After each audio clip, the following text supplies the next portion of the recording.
पहला नंबर सवाल है कि संगमरमर का रासायनिक सूत्र होता है संगमरमर, और संगमरमर को खड़िया भी बोला जाता है। क्या बोला जाता है? खड़िया भी बोला जाता है, याद रखिएगा, खड़िया भी बोला जाता है। तो खड़िया का सूत्र क्या होता है? CaCO3 हो जाएगा। करेक्ट आंसर ये हो जाएगा। इस समय एग्जाम के लिए एकदम वेरी वेरी इंपॉर्टेंट क्वेश्चन है, तो सभी क्वेश्चन को आप लोग जल्दी से क्या करेंगे, रट लेंगे, जो 2025 में सीधे आप लोग से पूछे जाएंगे। ये सब क्वेश्चन 2025 में पूछे जाएंगे, तो वीडियो को आप लोग मिस मत कीजिएगा, शुरू से अंत तक जरूर देखिएगा एक बार, और वीडियो को अपने दोस्तों में ज्यादा से ज्यादा शेयर कीजिएगा। क्या कीजिएगा? शेयर कीजिएगा। तो दूसरा नंबर सवाल है कि सिंगल बॉन्ड COOH अभिक्रियाशील मूलक को कहते हैं, क्या कहते हैं? तो अम्ल कहते हैं। क्या कहते हैं? अम्ल कहते हैं। करेक्ट आंसर सी हो जाएगा, कार्बोक्सिलिक अम्ल कहते हैं। तो याद रखिएगा। तीसरा नंबर सवाल है कि प्रकाश संश्लेषण क्रिया में ऑक्सीजन बाहर निकलता है, किसके द्वारा ऑक्सीजन बाहर निकलता?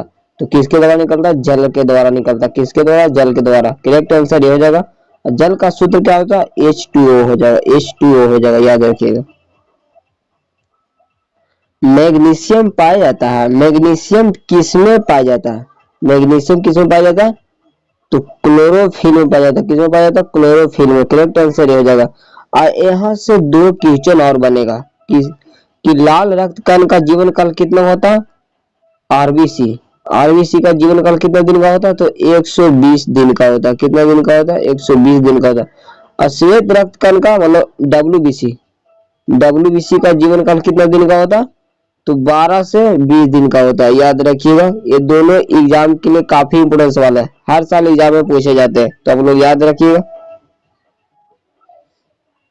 55वां सवाल कि इंसुलिन की कमी से, इंसुलिन की कमी के कारण कौन सा रोग होता है? इंसुलिन की कमी के कारण कौन सा रोग होता है? तो मधुमेह रोग होता है। करेक्ट आंसर बी हो जाएगा। दृश्य प्रकाश में किस वर्ण का तरंगदैर्घ्य अधिक होता है? तरंगदैर्घ्य पूछा गया, तरंगदैर्घ्य किसका अधिक होता है? तो लाल का होता है, याद रखिएगा। करेक्ट आंसर भी। और कम तरंगदैर्घ्य किसका होता है? कम तरंगदैर्घ्य किसका होता है? तो नीला का होता है। किसका होता है? नीला का होता है, याद रखिएगा। अगर पूछ देगा कि सबसे ज्यादा प्रकीर्णन किसका होता है? प्रकीर्णन किसका होता है? तो प्रकीर्णन सबसे ज्यादा किसका होता है? तो बैगनी का होता है, मतलब नीला का होता है, नीला का होता है, याद रखिएगा। और सबसे कम प्रकीर्णन किसका होता है? तो किसका होता है? लाल का होता है, याद रखिएगा। ये चारों एग्जाम के लिए काफी इंपोर्टेंट सवाल है, तो आप लोग याद रखिएगा। नहीं याद है तो कॉपी में नोट कर लीजिएगा। अगला नंबर सवाल है कि विद्युत शक्ति का ऐसा मात्रक होता है, विद्युत शक्ति का पूछा है, शक्ति का ऐसा मात्रक क्या होता है? तो शक्ति का ऐसा मात्रक वाट होता है, याद रखिएगा। करेक्ट आंसर भी हो जाएगा।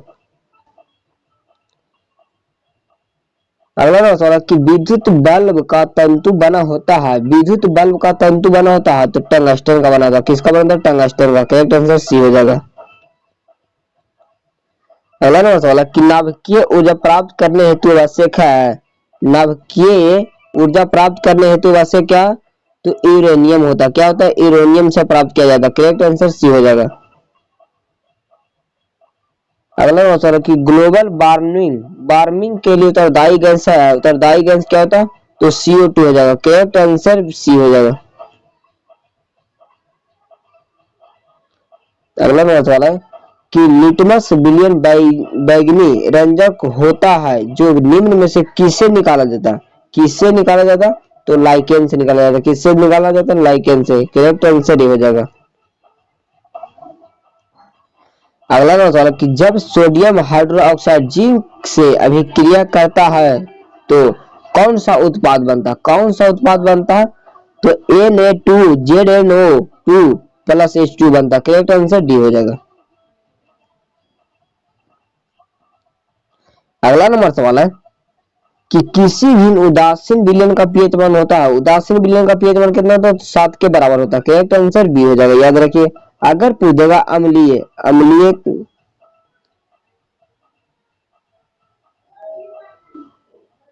अम्लीय का पीएच मान कितना है? तो 7 से कम होता है, याद रखिए। अगर पूछ देगा क्षारीय,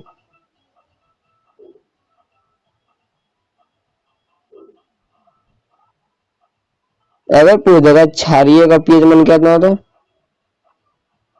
क्षारीय का पीएच मान कितना है? तो 7 से अधिक होता है, याद रखिएगा। ये तीनों एग्जाम के लिए काफी बड़ा सवाल है। अगला नंबर सवाल कि बेकिंग सोडा का रासायनिक सूत्र है, बेकिंग सोडा का पूछा, बेकिंग सोडा का रासायनिक सूत्र क्या होता है? NaHCO3 हो जाएगा। करेक्ट आंसर क्या हो जाएगा? ए हो जाएगा, याद रखिए। अगर पूछ देगा सोडियम कार्बोनेट का सूत्र क्या होता है, सोडियम कार्बोनेट का सूत्र क्या होता है? तो Na2CO3 याद रखिएगा, या सोडियम बाइकार्बोनेट इसी को बोला जाता है, याद रखिएगा। सोडियम बाइकार्बोनेट इसको बोला जाता है, NaHCO3 को बोला जाता है, याद रखिएगा।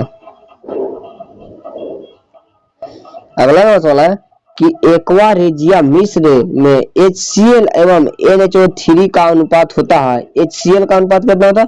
तो 3 होता है।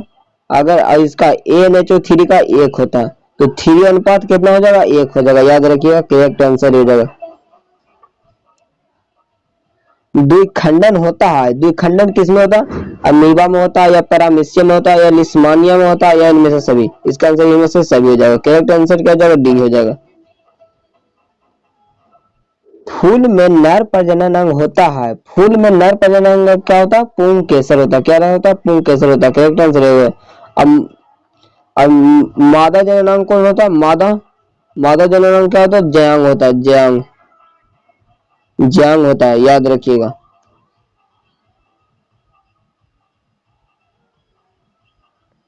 ज्यांग होता है, याद रखिएगा।